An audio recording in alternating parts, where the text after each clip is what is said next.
Welcome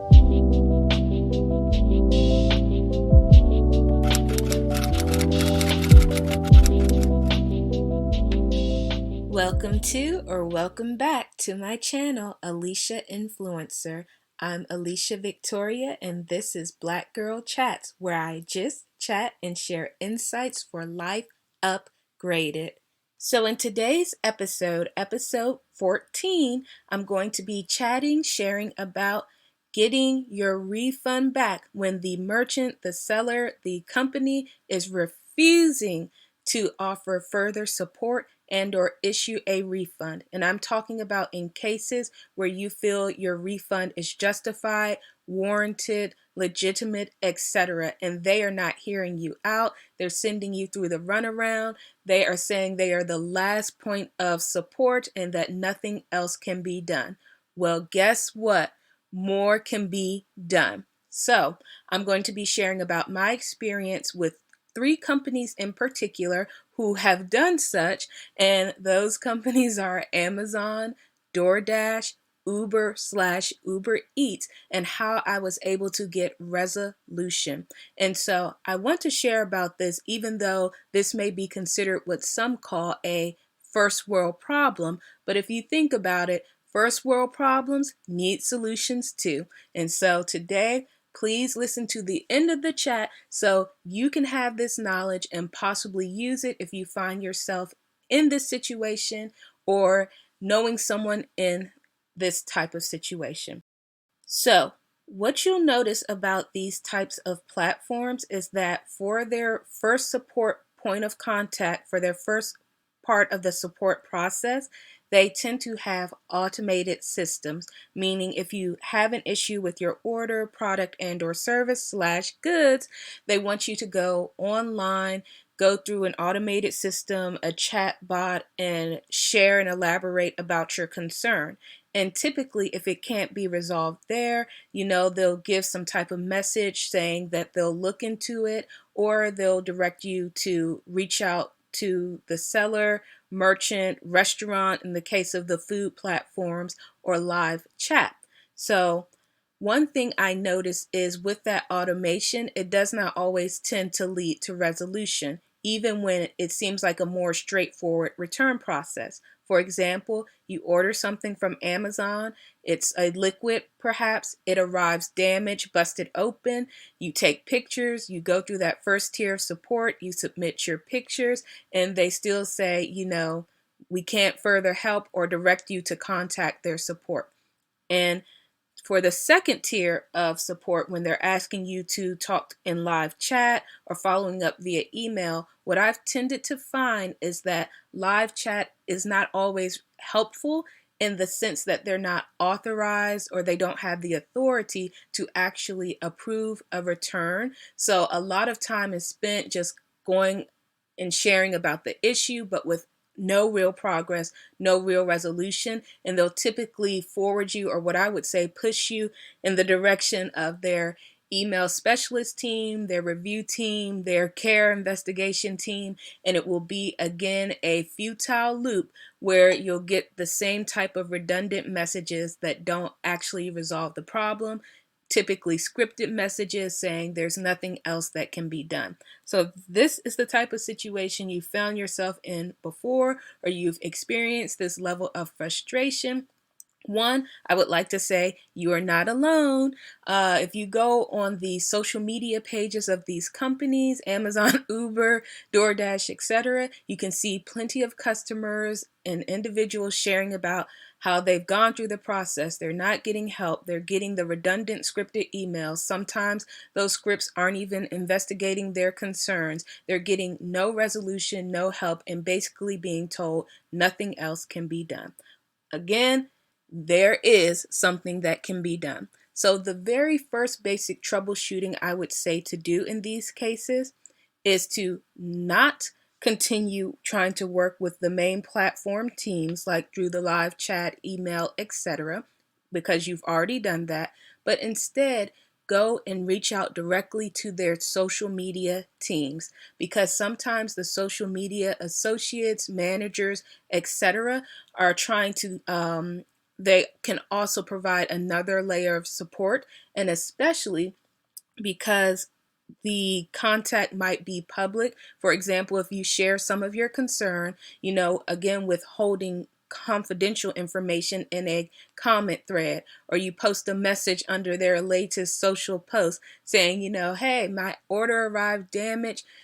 Amazon support is not doing anything to help me. Sometimes they want to not have those messages out there, so they'll get you to like more specialized or higher tier support in an effort to resolve things.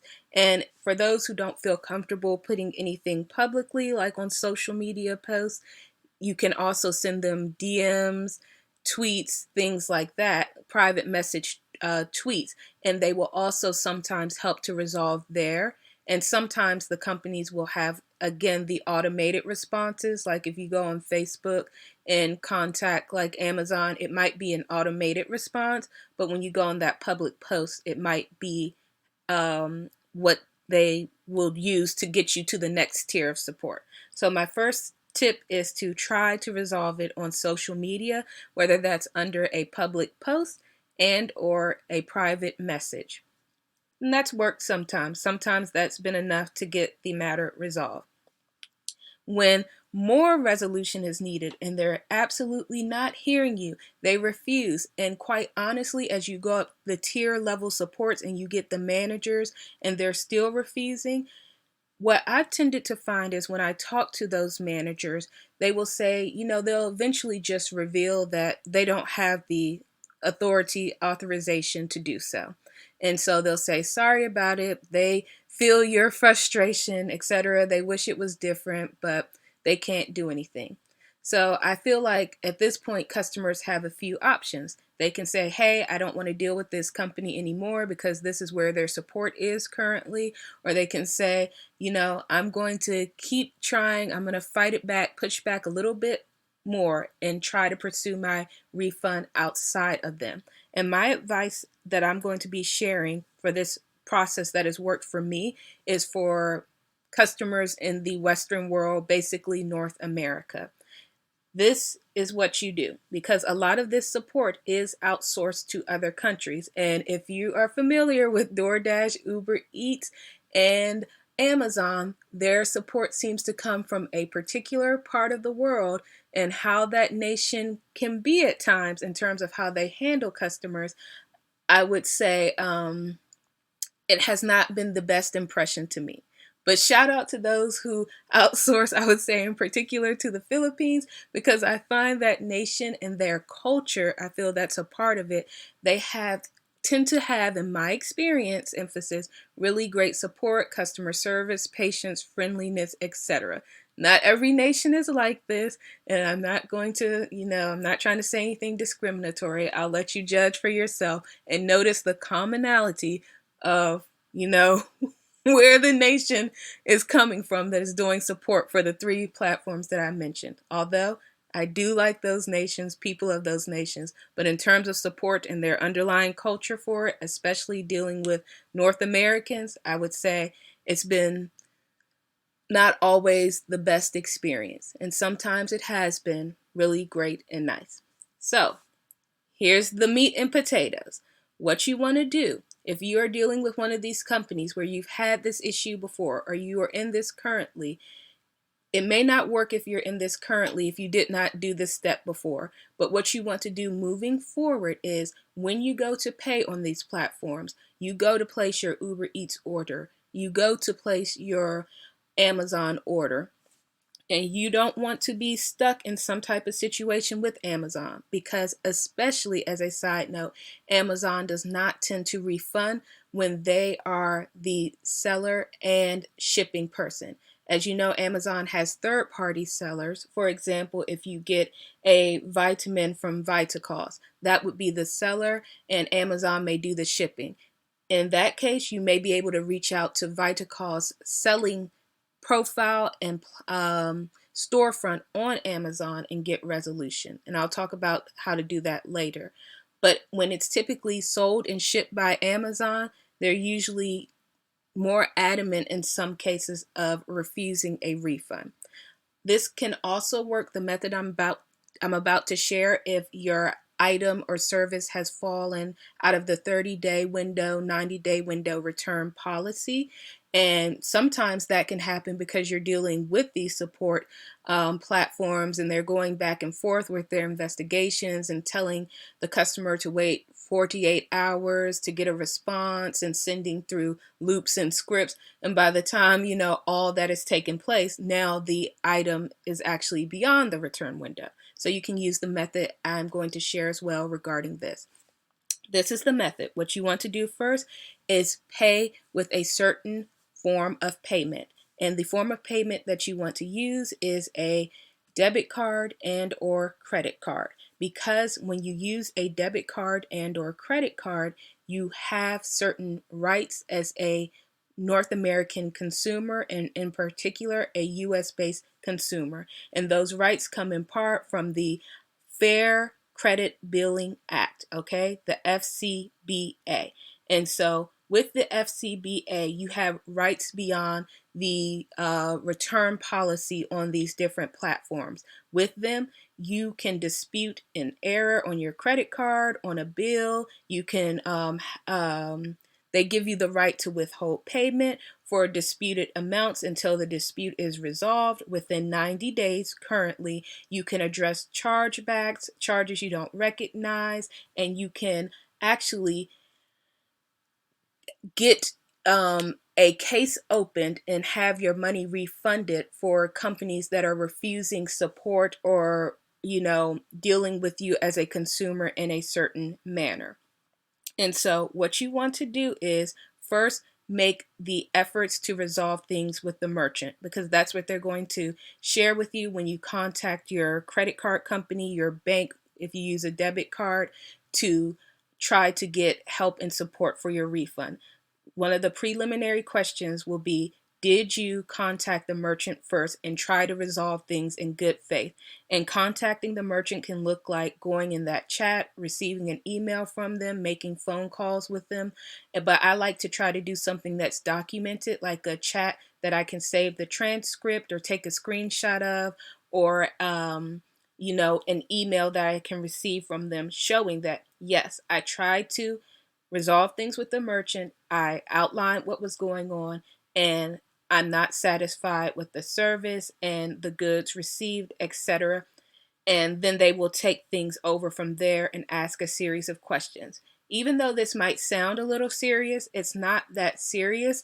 It's not like something that will affect your credit or do anything to your debit card.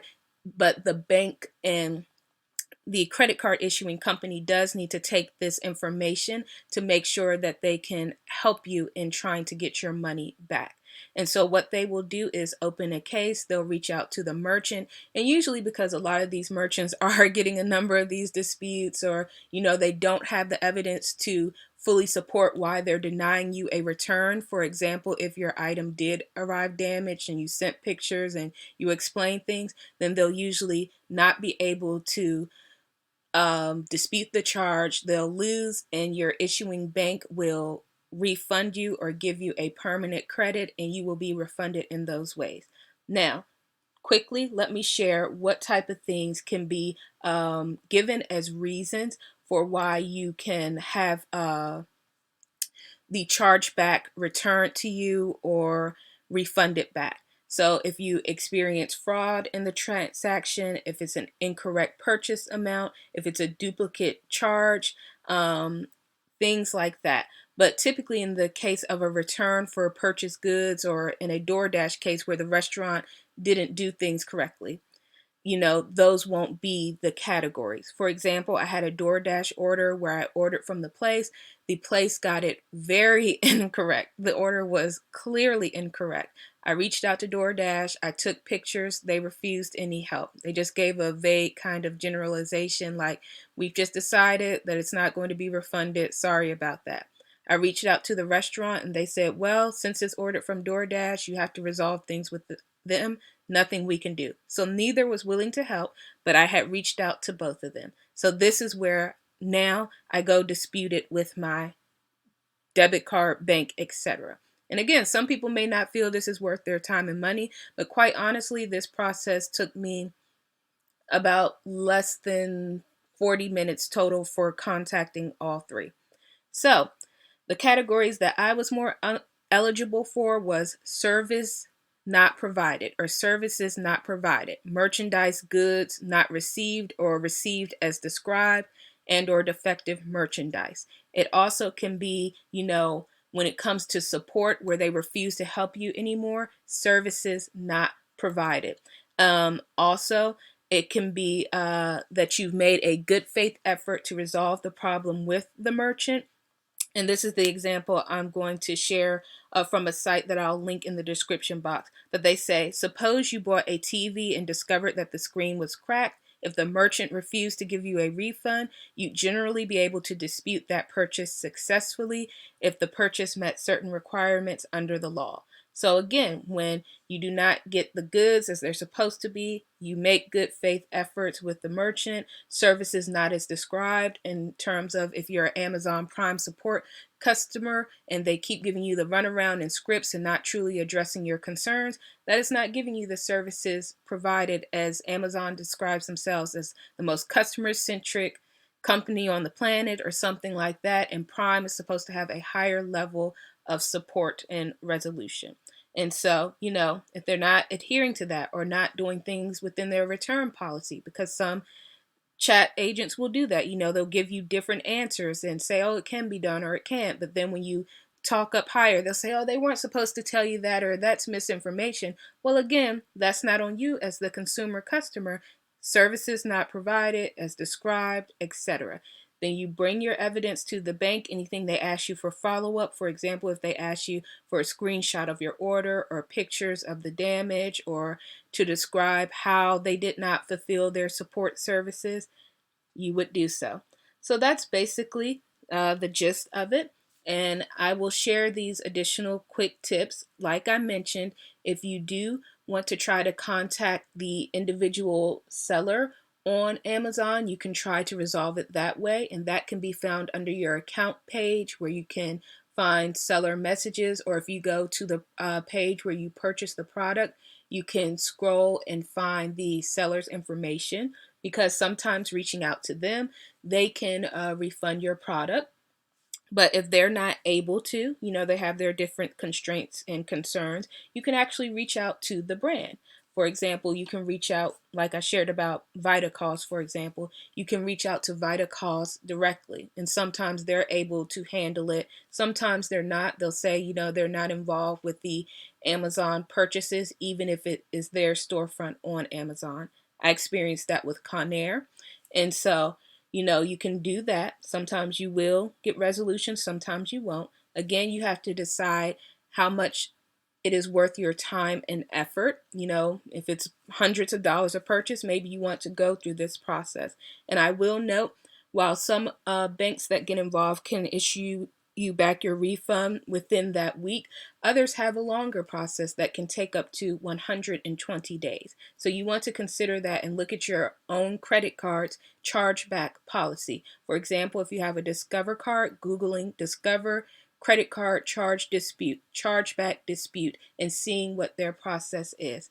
And lastly, as we want to wrap up this video, not go too long, I want to share that with making your purchase on debit or credit card, there's an additional layer of protection because they work beyond the typical return transaction periods for a return. For example, a company might say 30, 60, 90 days, but chargeback time frames tend to be longer. They can go from 120 days to 540 days.